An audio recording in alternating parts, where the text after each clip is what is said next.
I definitely think that sales marketing alignment is critical for the success of the entire company.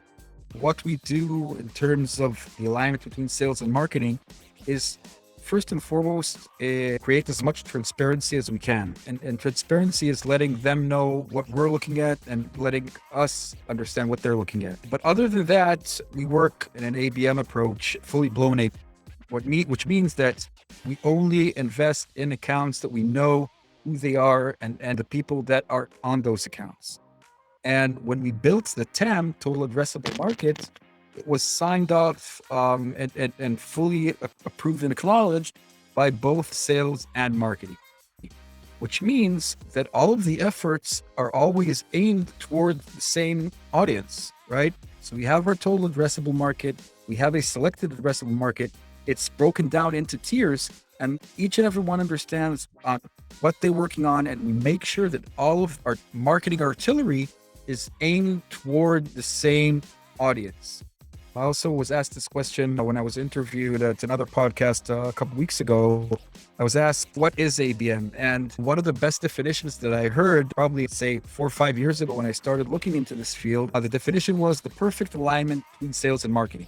And it makes sense because end of the day, if both of these departments are working towards the same goals, the same audience, the same market, then you're in perfect alignment. And each and every one of the different departments need to understand what the other one does. But as long as both are doing what they know how to do best towards the same audience, then the effectiveness of your activities are much, much better. All of the KPIs are open and transparent to the entire company. The source of each opportunity, closed won, win rate, closed loss, everything is transparent and accessible to the entire, not only to sales and marketing, it's the entire company. So the entire company is focused toward revenue, new business and existing business.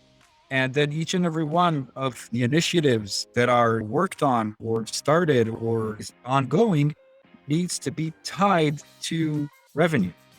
It's not tied to revenue. If you can't understand, not necessarily first degree, it could be even second or third degree.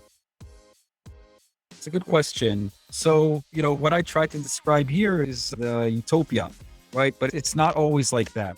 So when you people come on board, sometimes they think they know best, or people that have been with the company for a long while before we started this fully blown ABM approach, then, they still use their old practice and so on and so forth. And I think that there's never 0% friction, right? It's like physics. You can't eliminate friction. The friction is always there. You just need to try to minimize it in order to create the strongest momentum. And the idea of minimizing it is putting processes in place to make sure that people are aware of and you take part in these processes and make sure that they're fully accommodated. And once that happens, you reduce the friction. But there's never going to be 0% friction. There's always going to be friction between departments that work so closely together. And that's what we're trying to do, to eliminate the friction as much as possible. And it's always people, process, technology. And with technology, it's all of the integrations, right? Luckily for us, we don't have CRM and marketing automation. Both CRM and marketing automation are on HubSpot. So we don't have that problem. But definitely other problems with integrating other sales technologies with marketing technologies. So that's from a technology perspective. And with the data is not aligned, where's the point of truth? So that's one problem. Process. What do I do when, the account is handed off and becomes ready? Those kinds of things. And try to deal with those with a lot of knowledge sharing and corporate wiki and so on and so forth. And people come in, you have a robust training in place. There are always those that you think they know best and won't necessarily follow the protocol, or you think that, that they know better. We have ways to deal with it and it's fine. That's the nature of things. So the impact isn't with a lag, because at any point in time, we understand where the account is in the funnel, and we have different narratives for each stage of the funnel. So for example, when there's an active sales cycle in place, i.e. the account has become an opportunity, then the narrative there is like pointing out our distinction. So a lot of campaigns are on voice of customer, testimonials, case studies, those kinds of things. Whereas upper funnel, the whole narrative is know my name, know the problem that I solve. So marketing in terms of the treatment is always aligned with where the account is in terms of their life cycle. Even for accounts that we've already closed lost, for example, also have a dedicated treatment and dedicated narrative for those accounts. So at any stage of the account life cycle, there's a different treatment that is function of where they're at in their cycle. Unlike traditional B2B marketing with ABM, the goal function is to maximize the amount of touch points you have for each and every account. And in that sense, we're going to target however and wherever we can. So that includes digital target on LinkedIn or Facebook or Instagram or whatnot.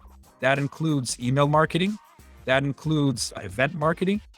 That includes social media and even content marketing that targets those specific accounts. We have Post Funnel, which is also quite unique in the content marketing space, which is our owned media publication where we can write an article about a company that's currently higher in the funnel and we want to grab their attention. So we write an article on them analyzing their CRM. And then when we share that article on social media, then we will tag the company and tag the individuals that we want to grab their attention, and so on and so forth. The idea is that we're looking again to maximize the amount of touch points that we have for each and every stage. Now, again, there's a lot of statistics here where expectancy, right? As lower the account is in the funnel, then you're willing to invest more on that account, right? Because their likelihood to convert is higher.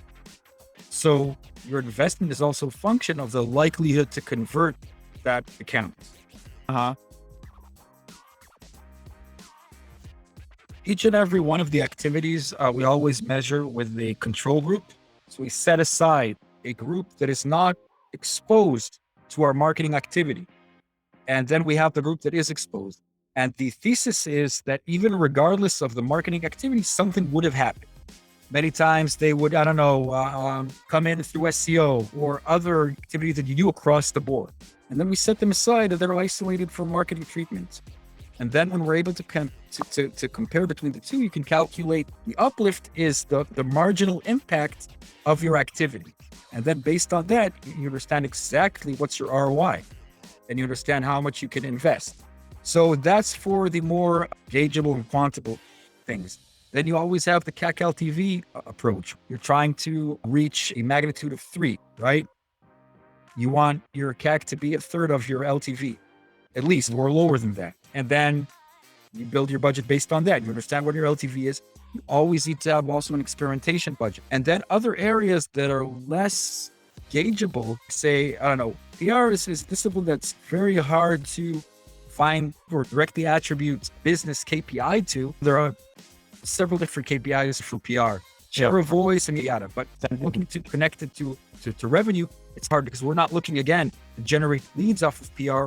We're looking to generate touch points. So with stuff like PR, you just take that spend, that cost and load it on the other channels, again, trying to not exceed the CAC LTV ratio and seeing if it generates an uplift when, for example, you send an email campaign with that PR hit. Did it generate an uplift in website visits and email clicks or whatever? If it did, you can attribute a certain impact to that campaign. So there's like a budget, a planned budget, and there's like always changes. New things come up. So now, for example, planning your event plan, event calendar, right? Yeah. 2019, we probably at this point in time had a 12-month plan or even more than that because there are events that you commit to ahead of time. At this point in time, we go quarter by quarter. We do have a roof budget for it, like an event budget, but we're like committing quarter by quarter because we don't know where things are going. So yes, we already had events this year, but they're different than what we've seen. So we're like going step by step. And for example, even if we did hit that budget before the end of the year, we can always create a case, bring it to the board, and then get an addition to that budget. So everything is like more flexible in terms of if you know the planning. So yes, you have this big strategy, you have a plan, but still it's gonna be fluid. Things will change. They always do, even prior to COVID, but even more now in 2022.